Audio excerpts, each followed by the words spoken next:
Hello, everybody, and welcome back to the Upside Swings NBA Draft Podcast, the podcast of the highest ceiling. I'm your host, Bryce Hendricks, joined as always by the great Cooper Klein. And for some reason today, I'm very blue. I don't know what's going on with my camera, but I look like sickly. I kind of look like Veruca Salt before she, maybe midway through the blowing up. But it is what it is. I don't know how that happened.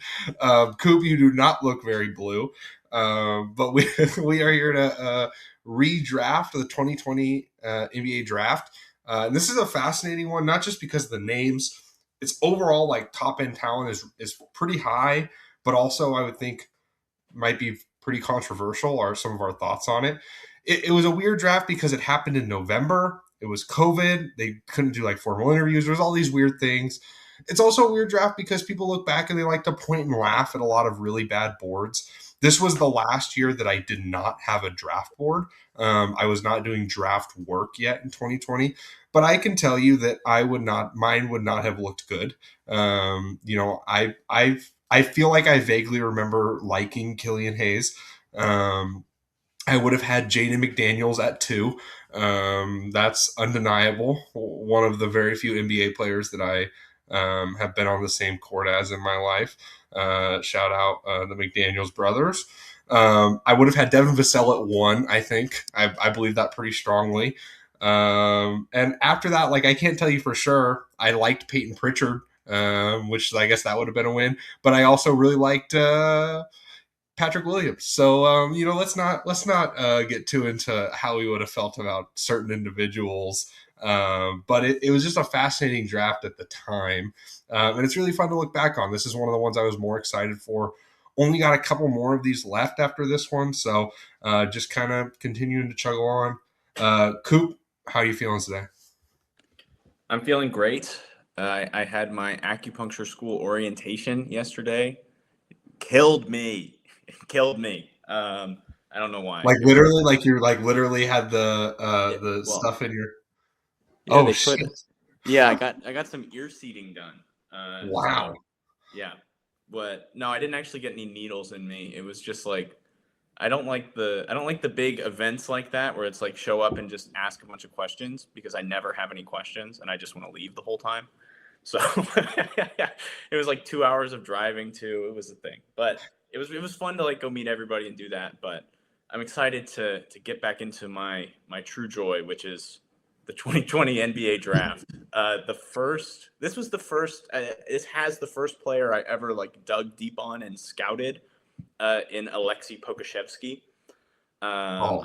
I wanted to get eyes on him for myself because I didn't. Everybody just kept on saying, "Oh, he's so crazy. Oh, he's so whatever," and so he was the first player I ever truly like dug into, and that kind of started my journey into this. Um, yeah, it's crazy. It's insane. I had ridiculous thoughts on this class. I think I also would have had Devin Vassell at 1. I would have had Poku top 5. Loved Isaac Okoro. Koro, I loved. I forget. I loved Poku. I would have been, and I say this. I loved Poku. I never, and still to this day, I have not gone back watched a single Poku game from his time in Greece. But I was in those chat rooms talking about how Poku was gonna be the truth. How he was this type of guy, that type of guy, whatever. I also remember really liking RJ Hampton. I think Oh my hot God. take at the time was that he was the best NBL next star in this draft, which Okay. that age Actually, that's not fucked expected. up. I was a Lamelo guy. Actually, I was a huge Lamelo guy. He was another one of the first guys I watched, and I always knew R.J. Hampton was a bum. I'll say That's a that's like big win that's by my you. most correct take from this draft, and that Lamelo was going to be a crazy player, which he is. Yeah, my biggest hot take at the time is that I did not like any of the top 3 guys. I thought they were all bad, and I had them like I did not have a big board, but I like I would have said if you asked me at 18-year-old me like what's the future for this draft, I would have said, well, the top 3 are all gonna bust. They're all gonna be out of the league, and I was right about one of the 3. Um, you know, this is Yeah. also like Tyrese Halliburton.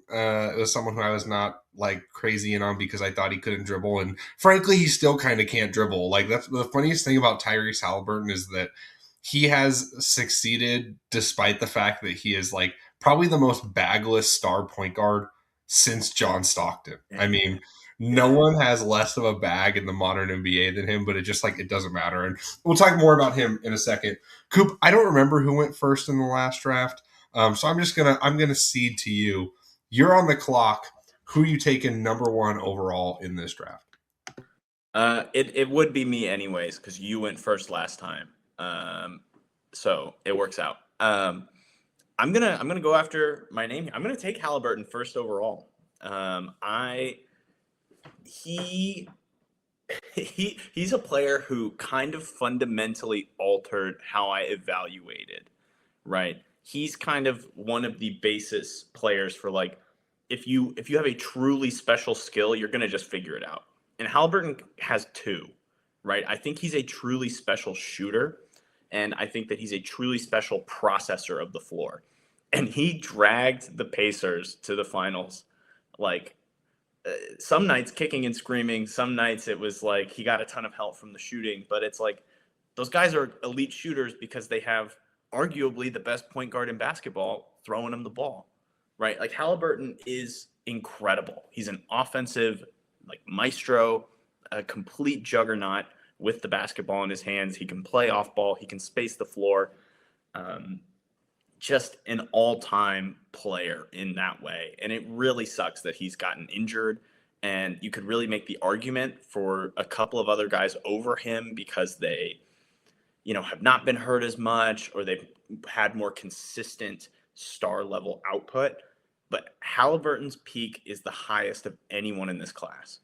And he's still every single year has been a good player and has always contributed to more winning than teams did before he got there, right? And it sucks that he's not going to get to play with Cam Boozer because that would have been the best duo in basketball in 2 years. So very easy first overall pick for me. I agree with you. This was my number one guy, and I personally think it's not particularly close. Halliburton, this will be his age 26 season, so he is still plenty young. Like there's still plenty, and this is going to be the truth for a lot of these guys. Still plenty of like time to build a like a long career. I think part of the reason we'll look back and say Halliburton is the best guy in this draft is because he's the guy who is most on the path to being like a legend. You know what I mean? Like his touch and feel combination is like best in the world. No one else at this draft, in my personal opinion, is the best at the world in the world at anything. And I do think that does make a difference. I'm gonna zag here at two, and we will talk about the guy who everyone is gonna, bang down my door saying this is who you should be picking at some point, I'm sure. But instead of taking that guy, I'm gonna take Tyrese Maxey. There's a couple reasons. One, Tyrese Maxey to me is maybe like underrated at this point. I just think he's just like an awesome scorer, basketball player overall. The last 3 years it's been 25, almost 26 points, 28 points, consistently shooting, super high volume from three, a lot of off the dribble attempts. And he's also just consistently like a really positive player when the team around him makes any type of sense. The biggest problem that he's run into is that lots of times the team does not make any sense around him. But like last year, he dragged a really bad team to the seventh seed and then was the best player as they made a run to beat the Celtics and at least not look completely pathetic against the Knicks. I think he's going to be awesome this year. I personally think he is the best player on that 76ers team.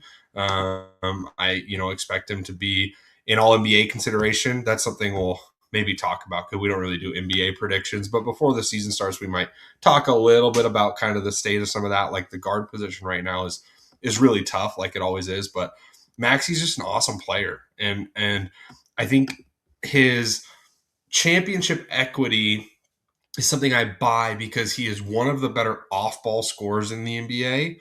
he is at least kind of competent and competitive defensively, and he can every once in a while take over a game with his on-ball scoring, off the dribble scoring. He can get downhill. He can be a menace in transition. He can make shots. I expect him to age fairly well, despite how much of his game kind of relies on athleticism. This is another guy. This will be his age 26 season, but his touch is really good. His feel is really good. He's not a good passer for the guard position. He really is more of that true kind of like combo guard type guy. But I'm a big fan, and I think that he is way more likely to fit in on those high level championship teams than the guy who, again, I think people are expecting to go at two. And so I'm interested to see, Coop, is that where you're going at three? Or, either way, how do you react to Maxi at two? Maxi is not who I would have had at two, but it's also not a bad pick, in my opinion. I think Maxi is one of the best shooters and drivers of the basketball in the league. Incredible touch. He can just get his shot off from anywhere. And I think he has really just had his early career stymied by the fact that the Sixers refused to put a real team around him, and that Embiid has just gotten extremely just beaten up. His body's been beaten to hell, and the Sixers refused to just say, "Hey, let's do whatever we can to get Maxey some guys." I'll be interested to see what he looks like as like the third guy, some lineups even the fourth guy on this current Sixers team, but I don't think this is a crazy take. He's someone who, on a different team, I think could truly carry an insane offensive load. Here at three, I'm going to take LaMelo. I'm going to go with LaMelo Ball. I know Bryce hates this guy. Bryce hates LaMelo because he doesn't believe in half-court creation. LaMelo, just a positive basketball player every time he steps on the floor. You can talk about the defense bullshit. You can talk about like, oh, he's not that great in the half court, but he can create his own shot. He can create for others. He's probably like a top 2 or 3 transition player in basketball at this very moment. I would argue one. I think he's the best transition player in basketball. You combine his elite ability to get out and create steals, create events, his ability to create for others, open shots, stuff at the rim, just like good shots, and his tough shot making. I mean, he led a historic Charlotte offense last season, and when he has played, Charlotte has been a good team, right? He is basically kicking and screaming dragged Charlotte into relevancy for the last 6 years, and then they traded him, and it sucks. But I really like LaMelo. I'll talk about why I didn't take Anthony Edwards when we get to him, but LaMelo is my guy. I'm a huge fan of his style of play, and I think he's another guy who it's just like, if you win in unique ways, you add more value than guys who win in more conventional ways. And I think LaMelo is just super, super unique. Yeah, I like LaMelo more than I think you think I like LaMelo. He was awesome last year. Had an awesome year. The assists don't really match like his actual like what he was actually doing for that team as a creator. Part of my pushback is I think a lot of that like offensive success, like just looking at it from a more like advanced stat standpoint, is that part of it was that Charlotte was bombing threes and they had good shooters, but the shooters did benefit from him putting the ball in their hands, right? But then it was also that they were just like an elite offensive rebounding team. And he like I don't know that he necessarily played a part in that. Like Musa Diabate was just like going crazy. Ryan Kalkbrenner, those types of guys were really boosting those lineups. And when it's a lot of long rebounds, that type of thing, those types of guys can really tee off. I'm fascinated to see what it looks like. To me, like LaMelo's career is still kind of a TBD because he just hasn't been on a serious basketball team. And so I don't hate this pick because if your bet is I think he's actually going to look really good on a serious basketball team, then I buy it. Like I think that's a great idea of a pick here. I'm just not sure that I'm there yet. He's still a really bad defender. He just hasn't been consistently healthy. The person I will pick next, and I can't believe I'm going to end up being the guy to take him, is Anthony Edwards.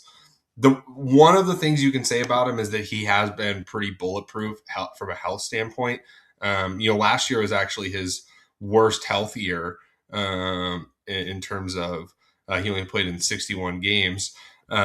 Before that, it was three straight years of playing in 79 games. He always averages points. He's more efficient generally as a scorer than someone like a Maxi. The biggest reason I don't like him as much as Maxi, and I do like him better than LaMelo. I would have had him above LaMelo. But Maxi specifically, the reason I took Maxi over him is that Anthony Edwards turns the ball over more and assists way less. And again, assists are not everything, but you would not say he's like in some horrendous offensive context. I mean, he's in a perfectly reasonable offensive context, but he is a someone who can positively affect his team's offensive true shooting, which does matter. And he's had years where he has really positively affected it, but he does not really affect his team's turnover rate super well. Last year was the one year where I would say it maybe looked good. He does not help as a rebounder, and he's a really bad defender. I'm so, like the aesthetics of who people think he is, and because every once in a while he'll have a possession where he looks okay on the ball. I'm getting to a point in my life, Cooper. I'm like, on ball defense is so fucking overrated. Like, I'm so tired of because it's so like most NBA players are good enough athletes that they can lock in one possession here or there are going to stop. Fucking Duncan Robinson has had multiple times in his career where he has gotten stops on in anyone you can think of. He has guarded Steph Curry and locked him up one possession one time for sure. If I had the fucking time, I'd find the clip. Like, people get this narrow mind of who someone is as a defender based on like a couple moments here or there. Over the course of seasons and even games in the playoffs, people are like, oh, it's the playoffs, he's going to ramp up his defense. He is a negative. He is bailed out all the time by having the best defender of the last decade until Wemby behind him all the time. But he's not a good help defender. He doesn't make plays. He can get steals. It's actually, a few more on ball steals than I would like. He's not really making plays in passing lanes a ton, like here and there, lazy passes. But there's nothing about his defensive game to me that is actually a positive other than he can actually, like, he does get to count as a two in your team building because he can at least kind of actually guard some twos. But the whole thing where it's like, oh, like he can lock in the playoffs. It drives me crazy because he is consistently in the wrong place. His effort level waxes and wanes in ways that I'm just not. I just don't. I don't vibe with, I guess.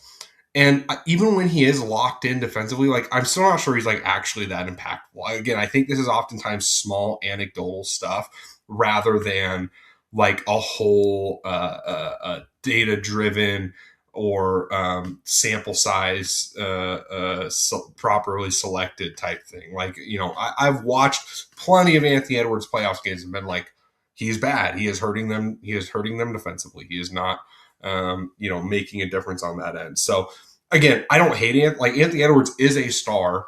Do I think he could be the best player on a championship team? Probably not. I would even go so far as to say, Coop, that like Minnesota's best teams, Anthony Edwards is maybe not the most impactful player on those teams. I would still say it's Rudy Gobert, and I understand that that's a controversial take, and plenty of people can get mad, and that's fine. But these scorers who have good relative efficiency, but not like that truly elite level, who are not affecting the game in other ways, they just don't move me. And it's just not what the game is built for anymore. And even the guys who you think of in this lineage, the odds are that they were actually a better passer than you realize. They were actually more impactful with their playmaking stats, more impactful with their defensive playmaking stats. All those things are better with those types of guys that Anthony Edwards is quote unquote in the lineage of than Anthony Edwards. To me, Edwards is more in the lineage of someone like DeMar DeRozan than he is those types of superstars. Now, he's better than DeMar, don't get me wrong, but I like the MJ stuff, the Kobe stuff. I'm not on the same wavelength with. The one thing I will say is that while he's not LaMelo, this type of guy taking, 8 3-pointers a game, 10 3-pointers a game 2 years ago, and making them at this clip, like that is the one thing that I'm like, in the right context, I do think things can click. And for what it's worth, I do think that could be Minnesota this year. I feel like they need one more, like a four who can really shoot. I really wish they didn't have to trade Nas Reed. I'm super excited for Minnesota this year because like they're just going to bomb the shit out of the ball. Like their starting backcourt now are both guys who attempt 8+ 3-point attempts per game every year for the last couple of years. If they could get those up to, if they could be in line with where they both were in 24-25, where Anthony Edwards is at 10.3 and LaMelo was at 11.2. Like that's going to be really fun. Jaden McDaniels is not super low volume.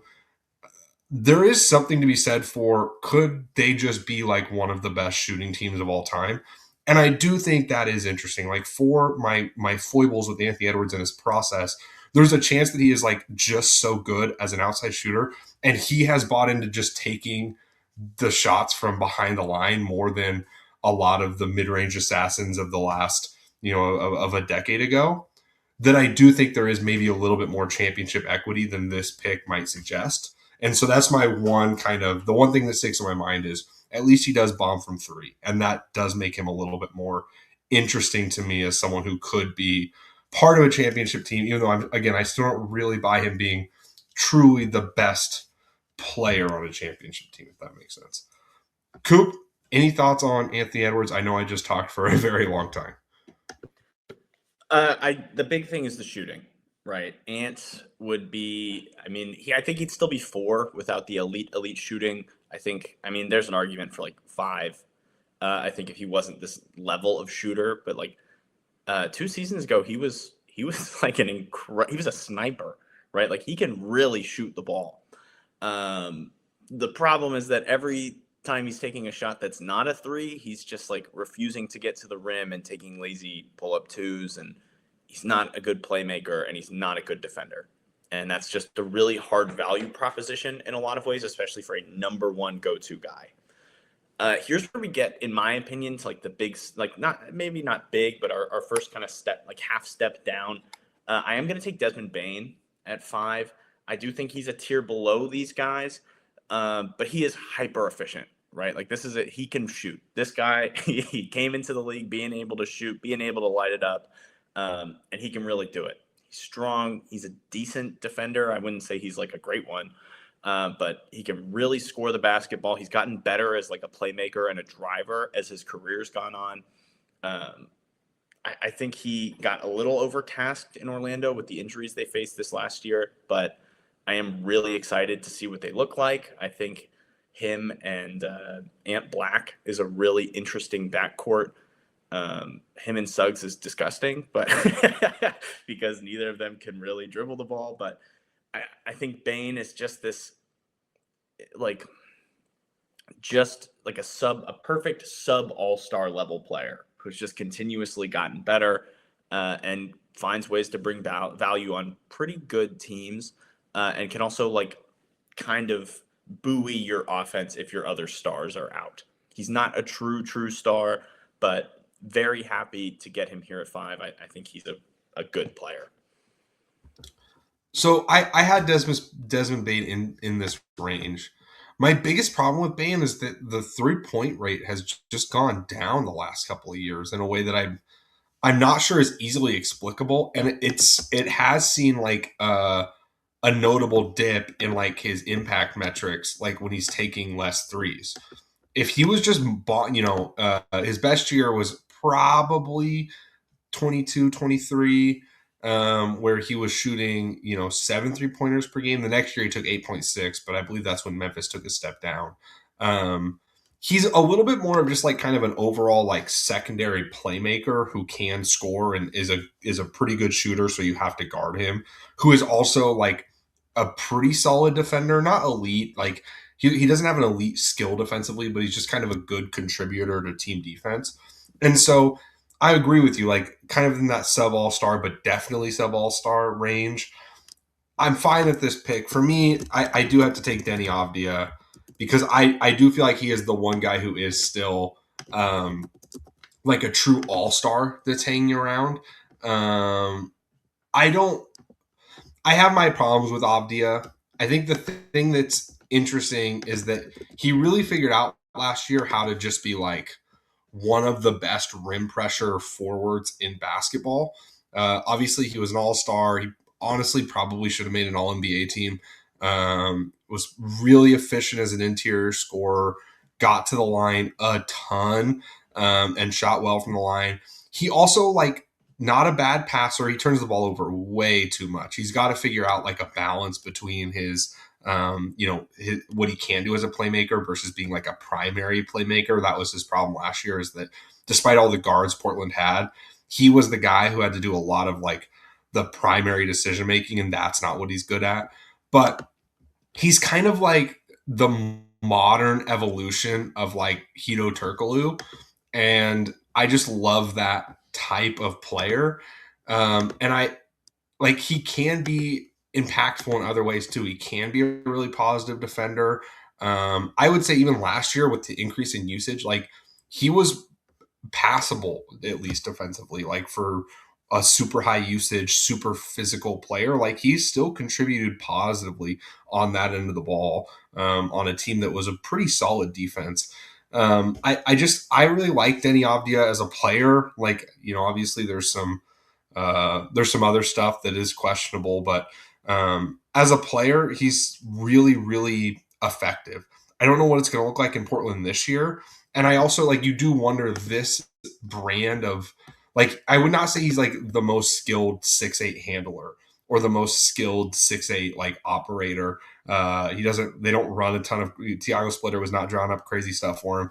It was a lot of Denny get ahead of steam and fucking go and just be stronger and more balanced than the other guy. I do have some concerns about like how that play style ages. He's still not a particularly good 3-point shooter. He took a good amount last year. He took 6 per game, but he shot less than 32%. He's a career 33% 3-point shooter. I'm not sure that's ever going to come around despite the good free throw numbers. But like he is, to me, there's a pretty solid tier drop off after this guy, and that's with me say like the guy that I have at 7 on my board. I love, but I do think there is a fall off in that Denny can be potentially like a second scorer on a really good team. None of the guys we're going to talk about from here on, I don't think can be that high up in your team building apparatus, if that makes sense. So, Coop, that does leave you at an interesting spot here at 7. Where are you going? Uh, because to punish you for taking Denny of Dia at 6, I'm going to take Jaden McDaniels. Denny stinks. Denny stinks. I won't hear it. I don't care that he can kind of drive the basketball. He is the ultimate, like, I am just strong enough and I am just enough of a flopper that I will get the whistle every single time I drive to the fucking hole until the end of the season. And then the end of the season and the playoffs comes around and the whistle evaporates and the guy just blows. I mean, you see it, like, that's LeBron's early season strategy, for the last 5 years. It's like, I'm just going to kind of go throw my body and, I hate it. I hate it. Can't shoot the ball, can't pass the ball, can't dribble, can't defend. I hate it. I hate those kinds of players. I would take Jaden McDaniels over Denny Avdia on 30 teams out of 30 in the league. Jaden McDaniels, one of the best weak side shot blockers in the league. Good ISO defender. Can like play at the nail pretty well. He's a pretty versatile defender. He can space the floor. He is a good interior scorer, right? Like, I would rather have a guy who's elite in his role than a guy who's like bottom of the barrel at a more valuable role. And I actually do think Jaden McDaniels' role is pretty valuable, right? Like, we've, especially in a league where the Timberwolves were one of the first teams to kind of go massive and try and play two bigs together, like truly with the Cat and Gobert stuff. Um, and then Jaden McDaniels is able to play the three. He wasn't as good, but he's an elite four. He can play the three. He's got some positional versatility. He slots in on really good teams and plays a really valuable role. I think this is just a guy who plays winning basketball. I mean, when the playoffs come, he steps up his game. He can score the ball efficiently. Um, like he's just good. He's just a good player, and he's the kind of guy you need on winning basketball teams. And I am happy to take him here at 7. McDaniels is fascinating because I'm with you. I had him at 7, but a lot of like the more advanced stats like don't love him. Like his on off data is not great. Now he does play quite a bit without Anthony Edwards and without Rudy, like kind of with bench units.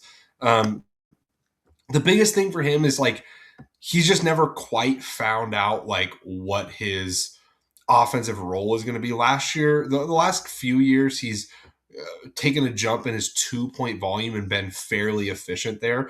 If that's the guy he's going to be, then I think there's a real chance that he's awesome. The secondary rim protection stuff I think has seen a fall off as he's moved more to the 3, and he's had to be pretty much like a primary on-ball defender, and he will continue to have to be that next year. Like we're going to be seeing a lot of Jaden McDaniels getting over screens, Rudy in deep drop, or Yohan Berenger in deep drop, while Anthony Edwards and LaMelo Ball take a chill pill guarding the corners or whatever. Like I'm really interested to see who the 4th starter is going to be, because if Jaden is a 4, well, that obviously is bad because he can't really rebound like a 4.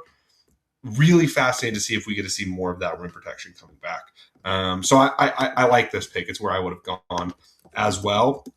The other guy that I kind of have, I want to say there's like a massive tier fall off after this, but I do think like there's a little mini tier where it's like these guys were always going to be, especially for Coop and I, 7 and 8. I'm going to take Devin Vassell. I'm guessing this is exactly where you would have gone as well, Coop. Devin Vassell is awesome. This is just an awesome basketball player. He is a solid volume shooter. Gets a little too mid-range happy for my liking offensively, but for his role, he does it well enough. He does not turn the ball over at all, which is super, super valuable for this player type. And I still think he's an awesome defender. He does not always get the love for it, but he still has like these super high highs where everything clicks and he just makes plays that very few other guys can make.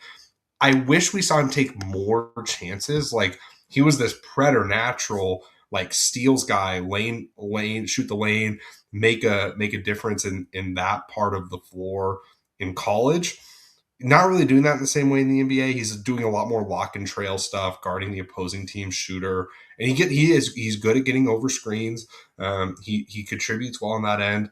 This is just like if your shooting guard is not going to be a star, then I want like a Devin Vassell type guy.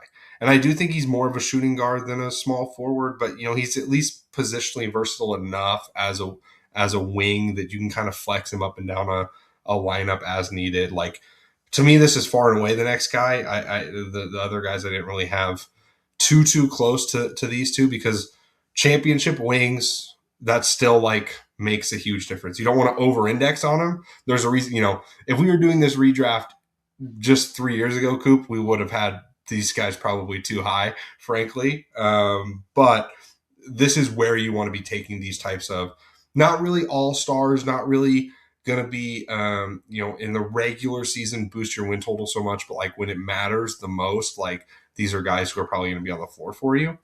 7 and 8, great spot for them. Coop, it does open up here a little bit. Where are you going at 9? Yeah, Vassell marks the end of a tier for me. This is where things start to kind of fall off. I feel like we got to go with the guy who I think this could be his year, right? I think this could be the year he takes a massive leap. There's been talks about, most improved, most improved. Peyton Pritchard for the Boston Celtics. Just like good little point guard. He can shoot the ball. He can score at most levels. I mean, he's not like a great driver of the ball, but he can really shoot. He can really create. He's gotten better as a passer. He's a fine defender. I think he's kind of the tier gap guy for me. Like I think he's a half step above the guys below him, and I think he's about a half step below guys like Vassell and McDaniels. Um, and he could really prove himself to be like a McDaniels Vassell level guy this season, especially because now the Celtics only have him and Jason Tatum. So I mean, and Paul George, I guess, but like this could be Pritchard's year. I'm really excited. You know, with Derek White kind of getting really old, he could potentially, start to see him decline even more than he kind of already has. I'm really excited to see what Pritchard can do this season. I think you're a big Pritchard guy, right? Because he's a Yeah, Northwest guy. he's from Tualatin. Yeah. Yeah.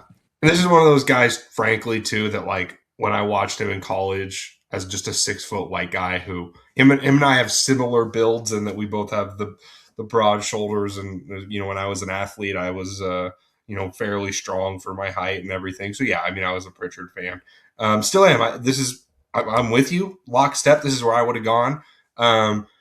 I don't think this is like a star. I think some people are maybe a little bit like, oh, he's going to take a leap. And he's gotten better and better scoring wise. The biggest thing with him is like Pritchard takes nothing off the table. He makes threes. He finishes around the rim. He finishes in the mid range. He does not need to take too many shots to do it. He had a 56.1% effective field goal rate this year. The year before, when he was at 62 as a six man, like that's fucking unbelievable. But 56.1 is still plenty solid. While he's not, I would not say he's a particularly good defender. He's not just like a hunt him all the time defender because he's strong enough to kind of hold up against some bigger guys that are going to try to back him down. And he has just enough quickness and that strength to like funnel drivers to where he needs to go. The Celtics do a lot of switching oftentimes. And they should. They have two of the best nail defenders ever and multiple great elite help side rim protectors as well. So they're a team that it makes sense to do a lot of switching. He's good at just kind of like executing scheme. Pritchard he's a great starting point guard. He's probably a top 15-ish starting point guard just because he doesn't take anything off the table. Like there's nothing that you can't do with Peyton Pritchard. He's not a star. Like I don't think you want to give him the ball and have him make a ton of decisions. He's not a super high volume assist guy. Last year was at 5.2, but only 1.4 turnovers. That stuff is good. But he doesn't have like great vision. He's not some elite playmaker. His default is score, but he's a good off-ball player. He can space the floor and do some movement and cutting stuff. He sets good screens. It's an underrated skill for guards anymore. Like just a really, really good player. I do think there's a chance that Pritchard makes us feel a little bit silly this year, and it's like, oh, we probably should have taken him over Jaden and Devin. I don't know that for sure, but there's at least a chance. The next guy I'm going to go with here, I do feel like Coop has maybe been a little bit forgotten. Like, I just because last year, and he played a lot last year, but last year was a drop off, and then he was hurt for the playoffs, where I think he could have really popped. He's a really important player for this team, but he did fall off a little bit. I'm going to take Emmanuel Quickly. Emmanuel Quickly, it's a similar idea to Peyton Pritchard in that this is a guard who is not elite at anything. He's a pretty good shooter. I mean, pretty good, pretty solid movement shooter, though the volume is not like crazy high. Takes a lot of floaters, makes them at an okay rate. The effective field goal rate is not as good as someone like Pritchard. It's a solid bit lower. But he also not a very high turnover guy. Can assist, but is not like crazy there, right? But he doesn't really take anything off the table. He's a better defender than someone like Pritchard, at least in terms of like locking and trailing, getting over screens, non-switching scheme stuff. Like he can do that stuff pretty well. I feel like he's kind of gotten forgotten because he got paid this huge contract, which is not his fault. But sometimes guys get these big contracts, and all of a sudden they are no longer who they are as players. They are viewed as a number on the cap sheet, and he is a little bit overpaid. I mean, that is absolutely true. One of the differences in public perception between Peyton Pritchard and Emmanuel Quickly is that Peyton Pritchard is on a really good contract for what he provides, and Emmanuel Quickly is making too much money for what he provides. But Quickly is, last year he played in 70 games. He plays minutes. He is not, he's been hurt before. The year before that, he was pretty hurt. But like up to that, you know, it was 64, 78, 81, 68 games. He had 1 year where he was hurt, and then he misses the playoffs. He's an elite free throw shooter when he gets to the line.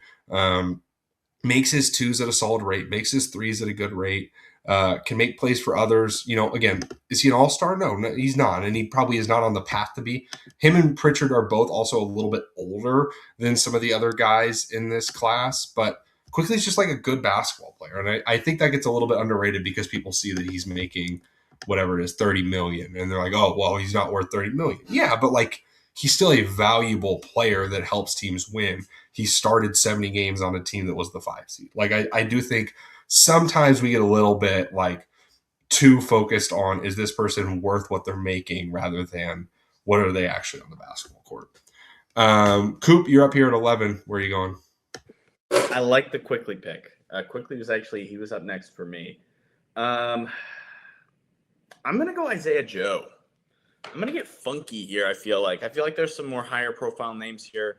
Isaiah Joe, one of the best shooters in basketball. End of the day, shooting, like, as much as we want to be like, oh, there's so much more to shooting and so much more to value than just being able to shoot the three ball.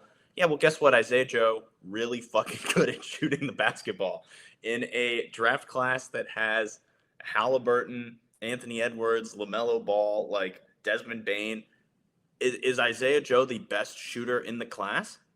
That's it. That's insane that you can even ask that question about somebody, and he is actually in that tier of shooter. It's He's ridiculous. And for what it's worth on Isaiah Joe, if you just look at his per game numbers, they're not going to be super accurate because he was playing bench minutes. You know, 10.2 per 36 minutes, shooting 42.3% this last year. Has shot over 40% for 4 straight years. All in OKC, he's been over 40% as a shooter. While playing in 73, 78, 74, 71 games. This guy plays, he's healthy. I mean, he came off the bench, was a little different, but he shoots the shit out of the ball, and he's at least potentially a positive defender. Like in the finals, do you want him out on the floor a ton as a defender? Maybe not, but in the regular season, I think he's plenty reasonable. I don't think it would be a complete shock to me if he's starting in Detroit by the end of the year for whatever that's worth. So I like the Isaiah Joe pick quite a bit. Maybe not where I would have gone, but if there is one guy you can look at on the board where it's like who still has like a leap to take, Isaiah Joe is one of those guys because he's going from a team where he had to be strictly he's only playing a role to a team where he could potentially do more. Do you have any more thoughts on Joe before I take someone here at 12, Goop? Isaiah Joe, I cannot believe the Sixers cut you for nothing. What a bunch of Tom fucking foolery that was. I'm excited to see him in Detroit.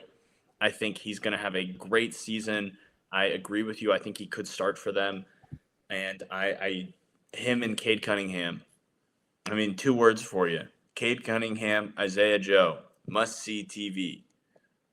You can go now. Sweet. Yeah, the Isaiah Joe setting ghost screens for Cade Cunningham will be a thing of beauty. I'm going to take Onyeka Okongwu here. This is at least a little bit of a bet on. I think this guy can still get a little bit better. The early part of his career, not crazy successful, to be frank, for where he was drafted and what people kind of expected from him. But last year, really the last 2 years, he's taken a little bit of a leap. He's still fairly young. He's shooting the shit out of the ball now. Last year, he shot 37.6% on 5 attempts per game. Like that's real volume for a center, and making him at a good clip. His 2 point field goal percentage went down, which is a bit of a concern. Does not feel like the tough thing with these undersized centers when you're evaluating them is you're trying to determine like, is this guy an unbelievable NBA athlete or is he just a really good athlete for the college level? And I do think we've seen that Onyeka is not quite an unbelievable NBA athlete. Like he dominated college basketball athletics. I remember seeing Onyeka in Pullman, and he went for like 25 and 15. He was fucking nasty, and he was playing with another like big slow white center at USC, and he was just balling. And I was like, this guy's gonna be a monster. Like, there's no way this guy can't be a monster. He's got to be one of the best athletes in the world. And he's just not quite. Like, he is not a great rim protector. He is actually like really good hands, really smart defensively. 1.1 steals for a center who is doing a lot of switching and playing on the perimeter is pretty interesting. Um, he just he is the type of guy who I think if he continues to improve and improve, like I could see him being a valuable player on good teams for a while. He was a valuable player on a good team last year, and because of his shooting, he does unlock certain players to, make more sense in the NBA. That does matter. It does make a difference. Like I know we have our qualms with like a stretch five and what that means and who is actually worth it, but real stretch fives who can do a little bit of dribbling, can make some decisions like Onyeka, who also have some value defensively, still like perfectly reasonable players. And I think this is a perfectly reasonable spot to take him. Coop, where are you at here at 13? Love Onyeka. Uh, I think he's great. Just kind of stuck in the wrong era. I'm really excited to see what Atlanta looks like this year, though, with him at the center next to a bunch of real defenders. I'm gonna have to go Obi Toppin here at 13. Someone who I never would have thought I'd pick, but when he's healthy, when he's playing, I mean, this is a guy who can score a little bit off the dribble, can really space the floor, can really get out in transition. Good cutter, good roller, good screener, a vertical threat out of the pick and roll, right? Like he's a really versatile offensive player who has just kind of found ways to be passable defensively and really fit in, especially now that he's on the Pacers, where he can just play on a fast-paced team, get out, not have to create that much, let the pace of the game come to him, and really utilize that powerful north-south athleticism that he's got. There's all the weirdness about he can't move his hips, blah blah blah blah blah, but he's found ways to really contribute despite that. And I think he's a really valuable player in that way. And even if I don't think he'd be as valuable on a lot of other teams, I think the fact that he's super valuable on one team makes him more interesting than some of the more jack of all trades, master of none guys who are below him. Yeah, I think that's a perfectly reasonable pick. Not where I would have gone, but has had a solid career, and I think just a really good offensive player as a play finisher. I'm going to take Najee Marshall here. Najee is interesting because I don't know what like it looks like from here for him, but probably the best undrafted guy in this class, I would say. Yeah, he's the highest we're taking an undrafted guy. Just got a big amount of money, was way higher volume and higher usage last year on a shitty team than he had been previously, really the last 2 years in Dallas. The 3-point shooting has fallen off a cliff. It was like starting to rise, and now it's fallen back down to earth. I'm not like really sure that he's a super valuable wing. Like, I don't know that he could be like the starting small forward on like really high level teams, but he can defend. He makes plays as a driver. He's pretty rugged. He's got this floater game that's nice. Like, this is just like a good regular season player who I think can have playoff value, even if I don't think he can be like a playoff focal point of a lineup. Fun player, just a fun, uh, uh, uh, fun does some really fun things. So I'm perfectly happy with him to round out our lottery, especially because frankly after him, Coop, like I'm running out of guys to like get excited about. So where are you going at 15? I have to decide which former or current Pistons big man I'm going to take here at 15. Um, I'm going to take the guy with the more fun nickname. No, I'm going to take Beef Stew. I'm going to go with Isaiah Stewart here at 15. Toughest guy in basketball. And you know what? He may not have a special skill, but he's got a special fuck you attitude. And I love it. I think guys like this, they find ways to help teams win. He's a good culture guy. He's like, has he actually like spaced the floor at all? I feel like there's been talk about that, but I don't remember ever seeing him take a 3. He does. So like last year he took 2.1. The year before it was only 0.7. The 2 years before that, 4.1 and 3.8 per game. The percentages really fluctuated. The tough thing is, like, the more threes he takes, the less he can be impactful as an offensive rebounder. Like, he is one of those guys. This is not always the case, though. Generally, you kind of see this, like, for an individual player, 3-point rate and offensive rebound rate are often kind of direct, like, counter corollaries. And Isaiah Stewart is one of those guys where it's like pretty much in direct competition. Like, is he going to help you off as a rebounder, or is he going to take some threes? So I would say kind of. Yeah, he's more valuable as an offensive rebounder. Not a great defender, but he's super tough. He's a good rebounder on both ends of the ball. He's a fine finisher of the basketball, just like plays hard, plays tough. Kind of the perfect backup big man. Got slightly overpaid on that second contract, but he's a good little player. And I would love to have him on my basketball team. I'm excited to see him in Memphis this season. Perfect culture fit there. Yeah, I mean, he's had a couple of years where he's like one of the best like rim protectors in terms of what the actual percentage is that guys are shooting at the basket. Now, I'm not sure that those numbers translate to his deterrence as a rim protector. Pretty solid rebounder. It's funny though, especially last year because he was behind Duran. Like, his on-off stats like just don't look very good at all. Which again is not everything. Like, they're just a piece of the puzzle. But like your true a lot of your true advanced stats nerds will say Isaiah Stewart is like kind of bad. I think this is like a perfectly reasonable spot to take him. I think he can be useful, not really a starter, shouldn't be a super high minute center in kind of bench types minutes. He can be pretty effective as a backup center, probably one of the better backup centers in the NBA. And if he is backing up someone like Zach Edey, I think that could be really awesome. It is a pretty rough offensive player overall, though, I would say, just because he can't really make decisions.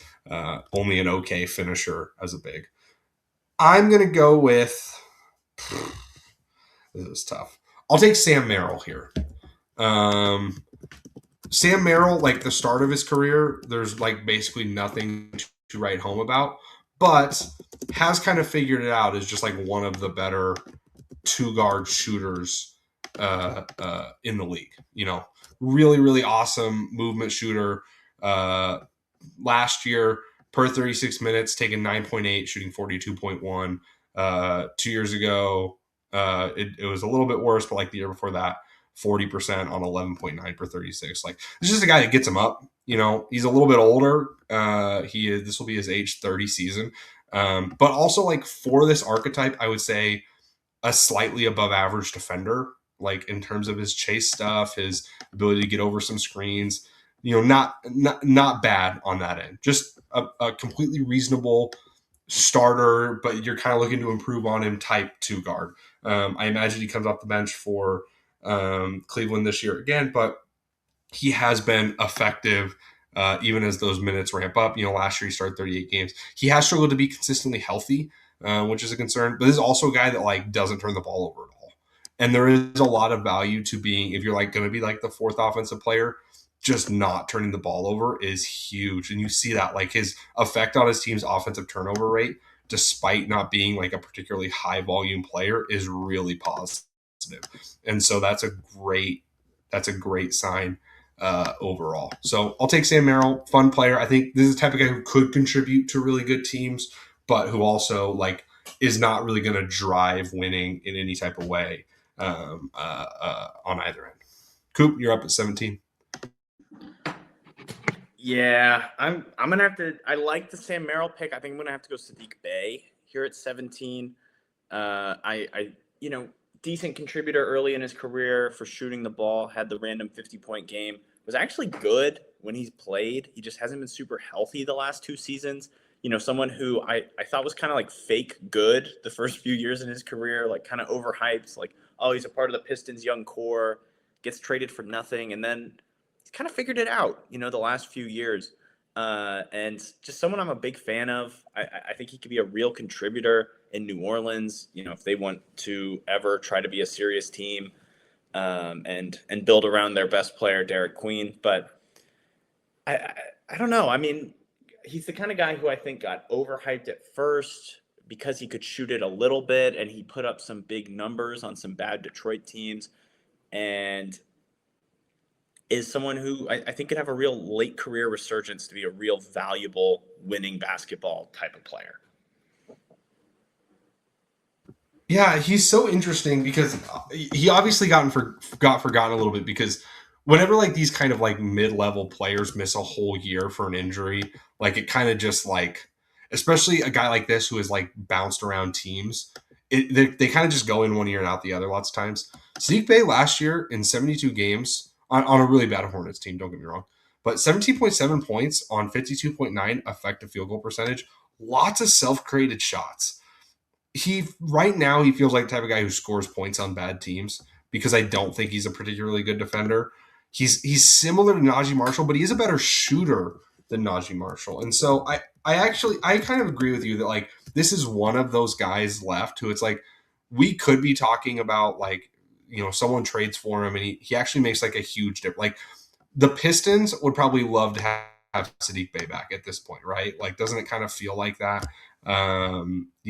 I'd take him on my Jazz as just a backup forward who could just score some fucking points. Like there is real value to being someone who can score and not be targeted.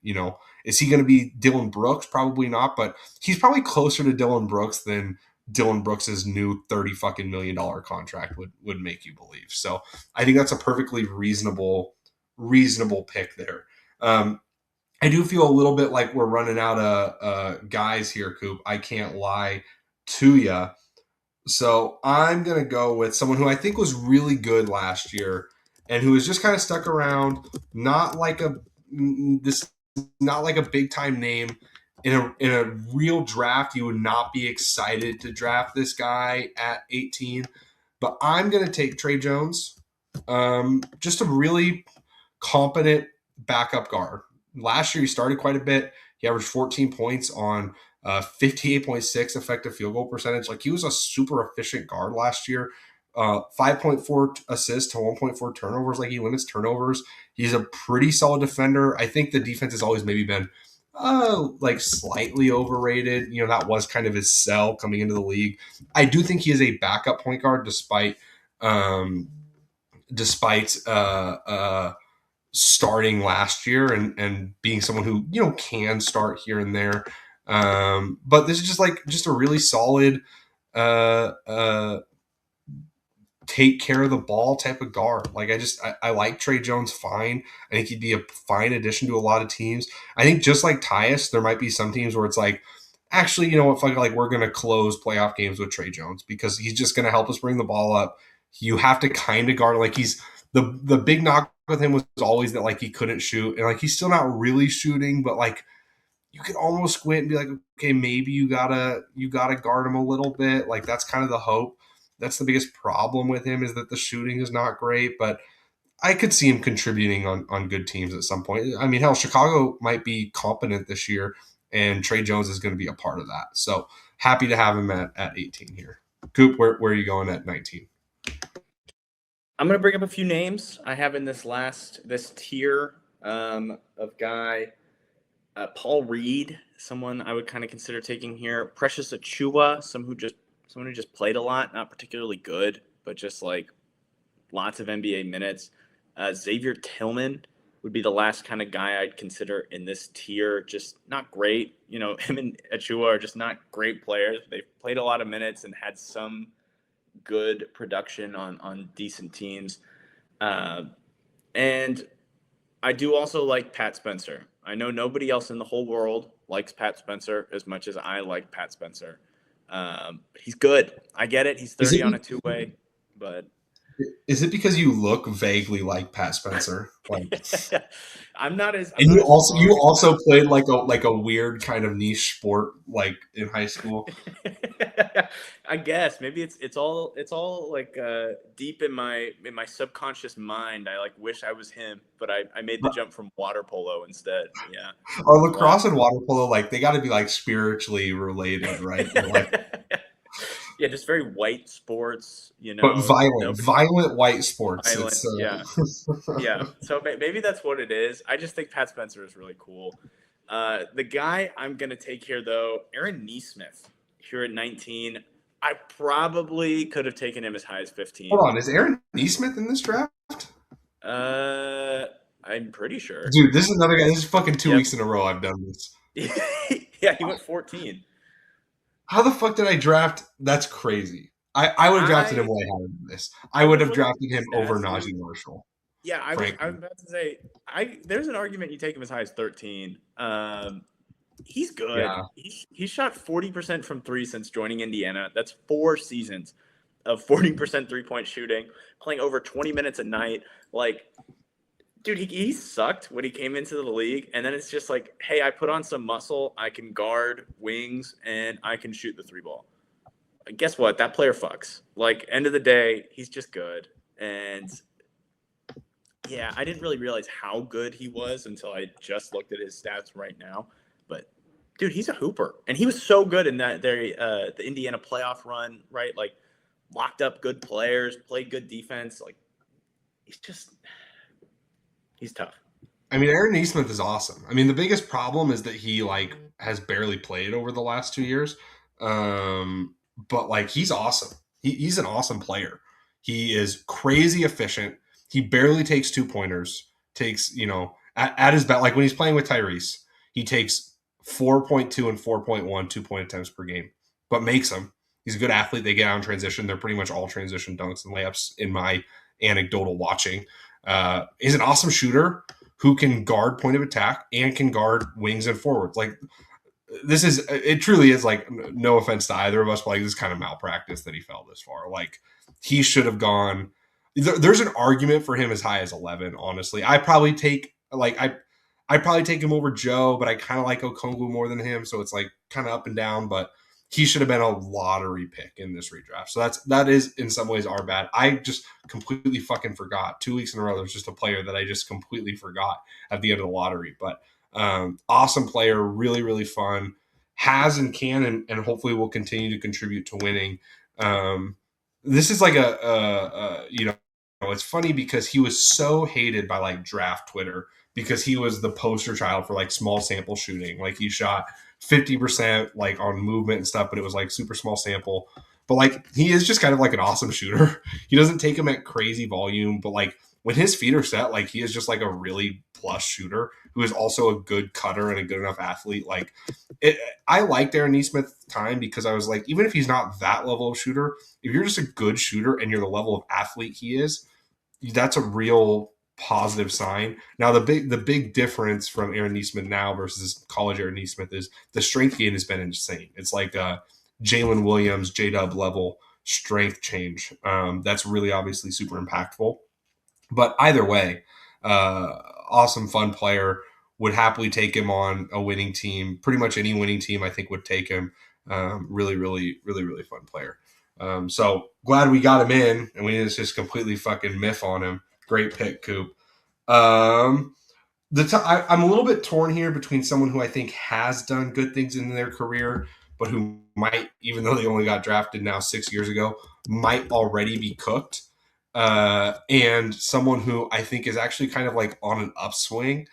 Um, yeah, I can't take. So I want to shout out Xavier Tillman because Xavier Tillman had moments where it's like he's awesome and like this is like a real playoff guy, but he can't stay healthy.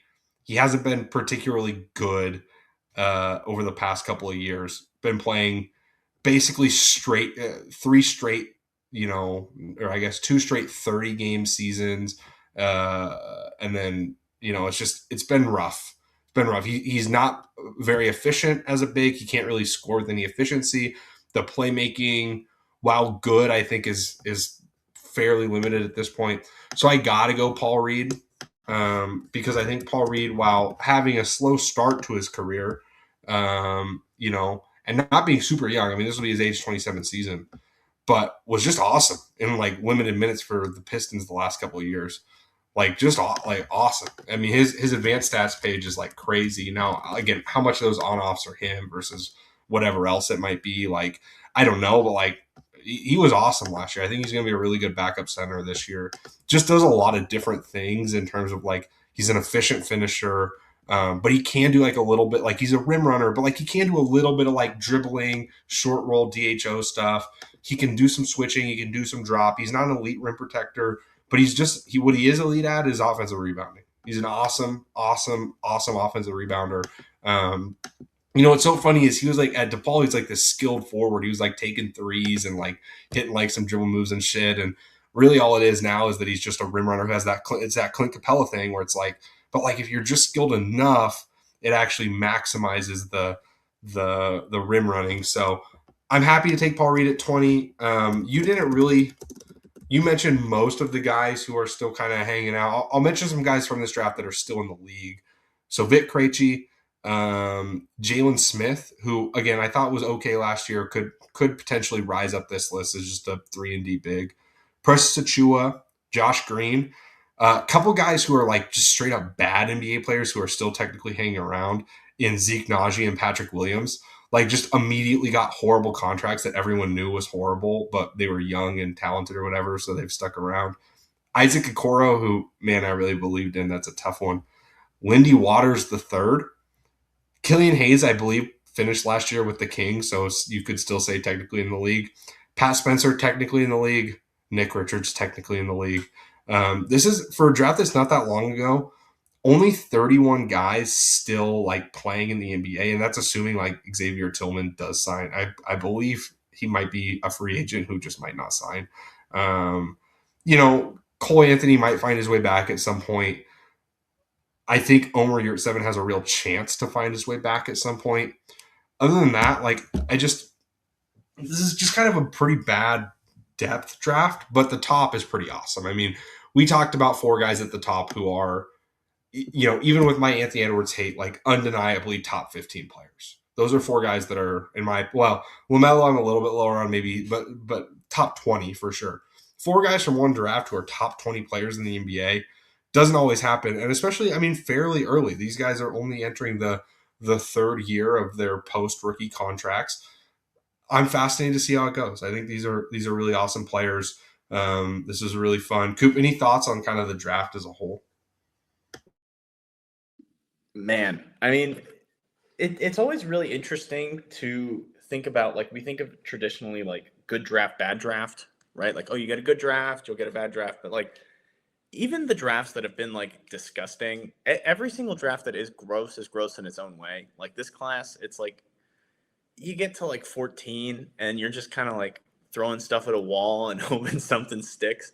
But the top four, holy cow, right? Like an all-time top four players, and guys who are still on the upswing, still have room to improve, could still improve their legacies, right? Like there's so much room for these guys to just be better. Um, and it's just I wish that there was better language to talk about how good drafts are in different ways, right? Like, some drafts are depth drafts, some drafts are like I mean, I would say like 2020 is by and large like there's a good amount of playoff rotation contributors. There's probably 15 guys who can play in an NBA playoff rotation, and 5 of them are like star level players on actual playoff teams. But then like I don't know. I wish that there was a cleaner and clearer way for us to have conversations about the strengths and weaknesses of drafts without just being like, well, there's no Wemby or Flag, so it stinks. Yeah, 100%. I mean, and again, I would say there's a non-zero chance that Tyrese Halliburton is like close to that. Like I think there is a chance that we look back on this era of basketball and Tyrese is like the Steve Nash, where it's like, oh, he's like the fifth best player of like the mid 2020s to the early 2030s, where it's like he's not on the Wemby or Flag or whoever else you want to throw up there tier, but he's in that kind of next step down. It'll be interesting, that's something. I've started to get a little bit more into NBA history. It was not my strength for a long time, but I've started to get a little bit more versed in it, and I find it fascinating to now think about drafts through that perspective of what they will be. And it's funny, like this is Tyrese Halliburton, awesome player. Tyrese Maxey, LaMelo Ball, Anthony Edwards, awesome players. Like, I'd be a little shocked if it's the Timberwolves, but and I'm lower on the Sixers team, but if you told me the Sixers won the championship this year, I wouldn't be like, that's crazy. And if you told me Tyrese Maxey wins a Finals MVP, I'd be like, he's the guy I would expect to on that Sixers team. So, just a really fun draft. Kind of a reminder too, like we talked about, like this is another draft. Bet on special skills. You don't have to bet on the whole player all the time. The top three guys we drafted, major holes in their game. Tyrese Maxey, bad passer for a point guard sized guy, right? Awesome floater touch, awesome speed and overall athleticism, plays really hard, cares. Tyrese Halliburton, fucking broke handle, no bag, can't get anywhere on the court sometimes, right? Unbelievable touch, unbelievable feel as a passer. LaMelo Ball doesn't care, bad defender, shot horribly in Illawarra statistically. One of the best shooters of all time right now. Like, seriously, like look at LaMelo Ball's shooting stats. He is one of the best shooters of all time. Awesome transition passer. You know, sometimes those special skills, it matters like what's the most special, not what is the who are the most holistic guys. When you start getting to the 9, 10, 11, yeah, then like Peyton Pritchard and Emmanuel quickly, yeah, it just matters that they just don't take anything off the table. But when you're thinking about stars, you're thinking about the top of the draft, you should be thinking about who is the most special, who have just the most unbelievable parts of their game. It's a big part of why I think the top three this year was so interesting, because I think the guys we were highest on, Cam and Darren, are the guys with, in my opinion, the most special skills, even if maybe their overall games are maybe a little bit more questionable sometimes. So, anyways, that's all we got. Thank you guys for listening. Thank you guys for those who have been listening to these redrafts. We got a couple more. We're going to do 2021 and 2022. Then we're going to start to shift our focus a little bit more towards next year's NBA season, which is going to be exciting. But stay tuned for those, and be sure, if you're watching on YouTube, to leave a like, a comment. Let us know what you thought. Let us know how dumb we are for letting Anthony Edwards fall to 4, or for not drafting Denny Avdia at 1. Let us know. Give us a like, rating, or review if you're listening to this on a podcast. This has been the Upside Swings NBA Draft Podcast. We hope we hit our ceiling. Thank you.